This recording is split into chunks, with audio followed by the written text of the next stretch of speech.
Yo estaba con Jesús Martínez en el taller de pintura de Antonio Rodríguez Luna por la tarde, el 26 de julio.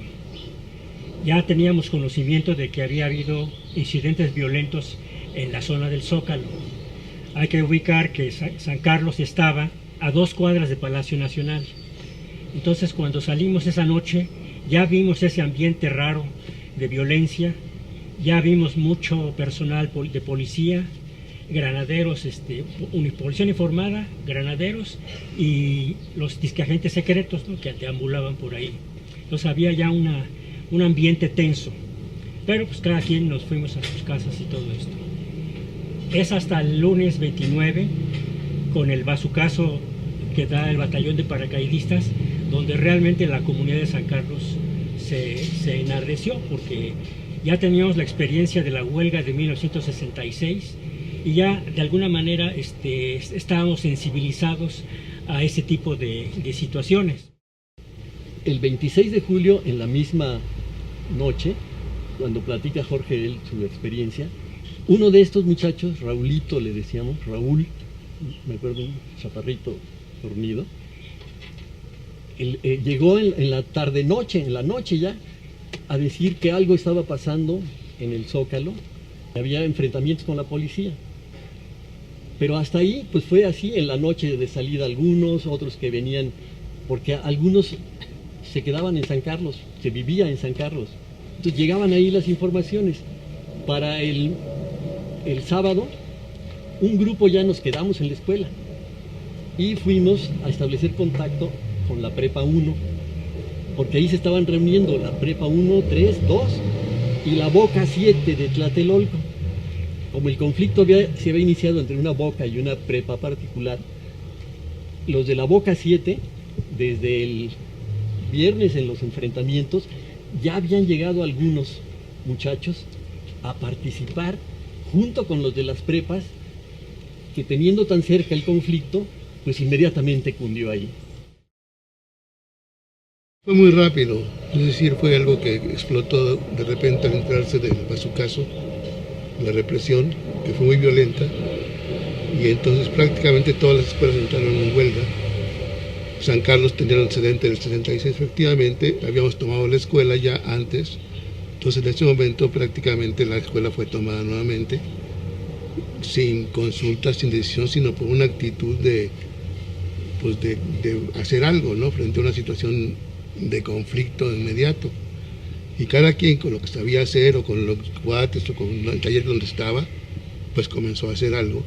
Pero todo fue muy rápido, el proceso de crecimiento, de explosión en todas las escuelas. Entonces, de entrada eso fue, estábamos ya en el movimiento. No es que hubiera un día modelo, porque como todo iba cambiando y se hacían, o sea, se tomaban los acuerdos, se hacían la asamblea, y entonces se distribuían los temas, los lemas, porque pues había que difundir los problemas que se estaban enfrentando.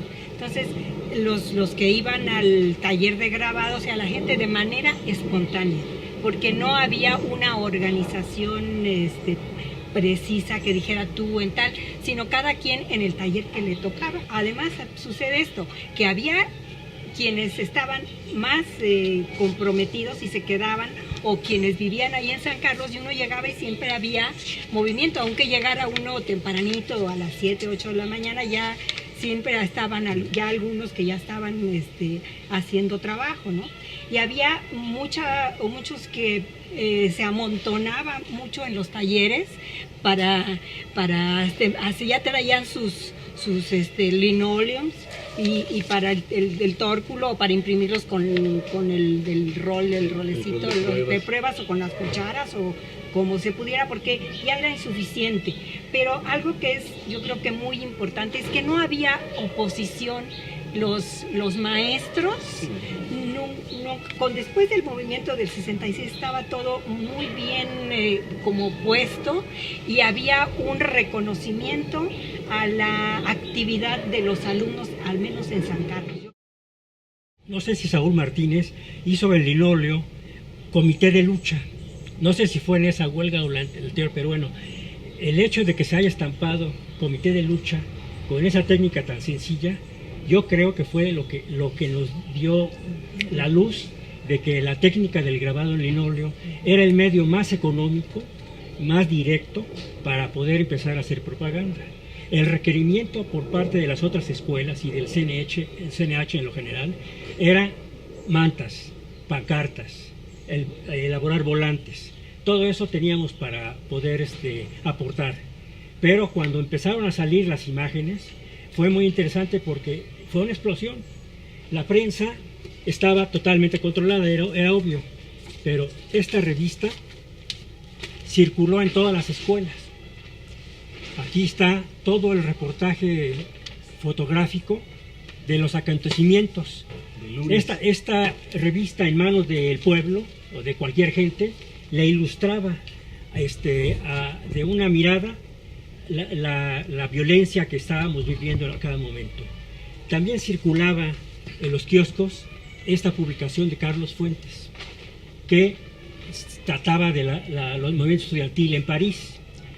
Hay un cartel aquí que después apareció en la Prepa 1, ya había una reproducción de ese cartel, pero nosotros nunca lo vimos.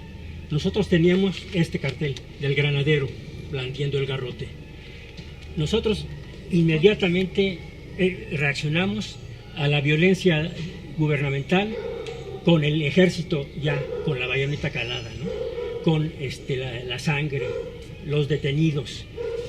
De esta foto de Héctor García, la Unión Internacional de Estudiantes sacó un cartel que está en la colección de la universidad, pero ese cartel desapareció rápidamente porque eso sí, el gobierno era muy ágil para neutralizar todo. Pero todos esos motivos o estímulos visuales nos sirvieron para ir descubriendo una imaginería plástica, ¿no?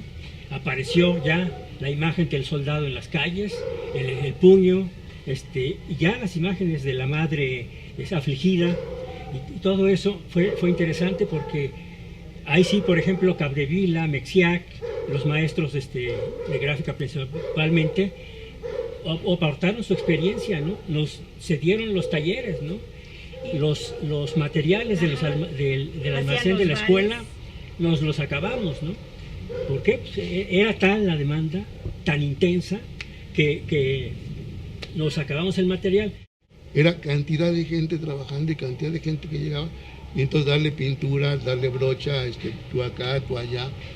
Eso era la tarea, y entonces así había una comunicación en relación con lo que estaba pasando, pero de acuerdo a la consigna que estaba dándose, a la manifestación que venía, y todo pues digamos que el primer punto o primera situación que yo veo como imágenes son en contra de la represión. Todo era en contra de la represión, en contra de los gorilas, en contra de que las macanas, en contra de las armas, en contra. Eso fue lo que estaba dando en este primer momento.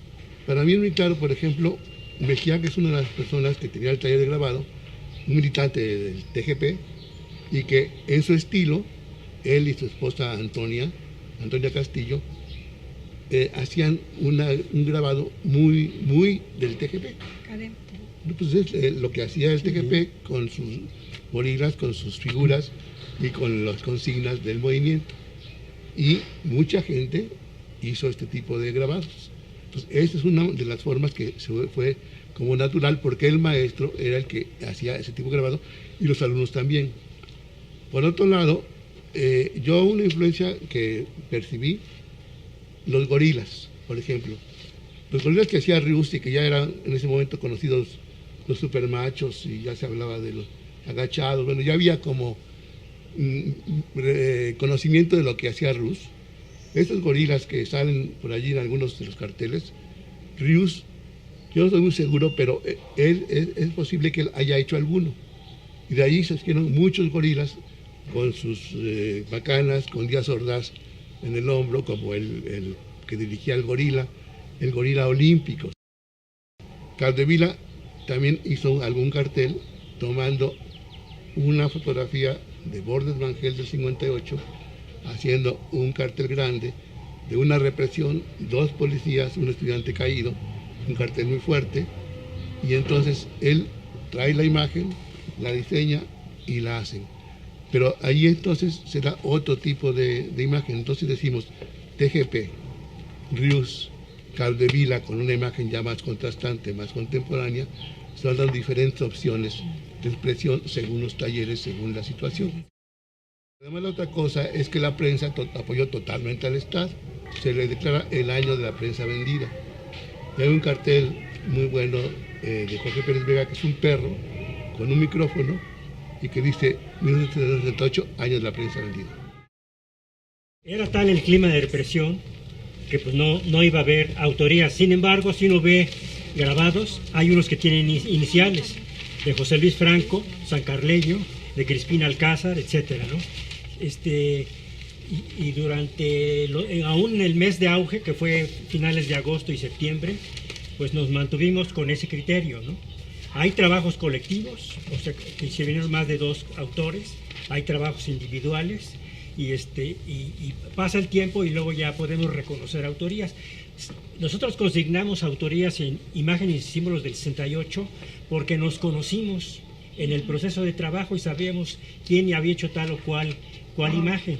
Entonces, pero en la primera edición de Gráfica del 68 no se consignan autorías. Se dan las medidas, la técnica y hasta ahí se quedó.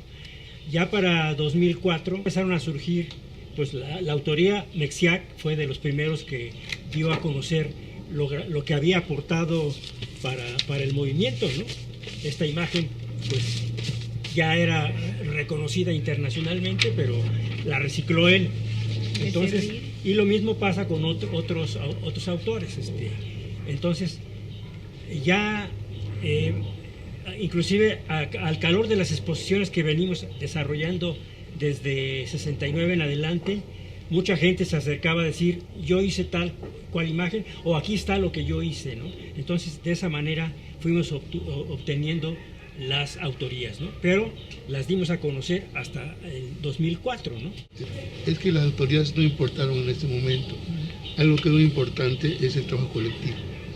Lo que aporta el movimiento, al menos a mí y a muchos compañeros, es el trabajo colectivo que después va a trascender un poco en los grupos.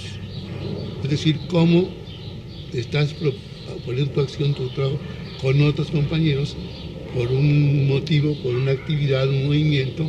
Hay un sentido en lo que estás haciendo, pero no es un sentido personal. No existe en ese tiempo, en todos los movimientos juveniles en el mundo, uno con tal cantidad de producción gráfica, ¿eh? Ninguno, ni el francés, ni el brasileño. La gráfica no es el movimiento estudiantil. O sea, así como el mapa no es el territorio, o sea, la cosa nombrada y lo que nombra no es. O sea, la gráfica es solo una parte que muestra algo de lo que sucedió, pero lo que sucedió es muy complejo, tiene muchos bemoles, es muchas salientes, entrantes, es multiverso. Aún cuando hablas, dice, ¿cuáles las iconografías más representativas? La diversidad. Para mí sí. No es una, es la diversidad. Habían los que hacíamos cosas geométricas porque el dibujo no era lo que nos complacía, había quien la tipografía, o sea, la diversidad es lo que caracteriza esta gráfica y hay que dejarla en su sitio. O sea, es una expresión del movimiento, pero no describe el movimiento. Y ya al final de que ¿qué nos dejó? Pues nos dejó mucha tarea para toda la vida.